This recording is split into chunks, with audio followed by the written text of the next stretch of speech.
சிவகங்கை மாவட்டம் திருப்புவனத்தில் வீடு மற்றும் கடையை ஹெல்மெட் அணிந்த கும்பல் அடித்து நொறுக்கியது.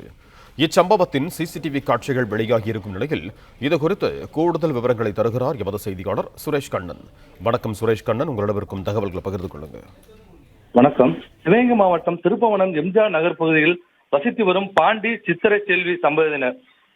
இவர்களுக்கு 4 பிள்ளைகள் உள்ளன. இந்நிலையில் ஹெல்மெட் அணிந்த 10க்கும் மேற்பட்ட நபர்கள் பாண்டியனின் வீடு மற்றும் அவர்களுக்கு சொந்தமான கடைகளில் சினிமா காட்சிகள் போல சுத்திகளால் அடித்து நொறுக்கியுள்ளனர்.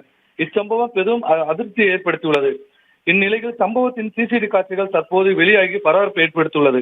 இந்த தாக்குதலின் போது பாண்டியனின் மகள் ஆதீஸ்வரி காயமடைந்து மதுரை அரசு மருத்துவமனையில் அனுமதிக்கப்பட்டு சிகிச்சை பெற்று வருகிறார். சம்பவம் தொடர்பாக பாண்டியன் குடும்பத்தினர் திருப்புவனம் காவல் நிலையத்தில் புகார் அளித்தனர். அதனைத் தொடர்ந்து காவல்துறையினர் வழக்கு பதிவு செய்து தாக்குதல் நடத்தியவர்கள் தேடி விசாரணை நடத்தி வருகின்றனர். பிளே ஸ்டோர் மற்றும் ஆப் ஸ்டோரில் இருந்து பாலிமர் செயலியை QR கோடு மூலம் பதிவிறக்கம் செய்யுங்கள். செய்திகளை உடனுக்குடன் பெறுங்கள்.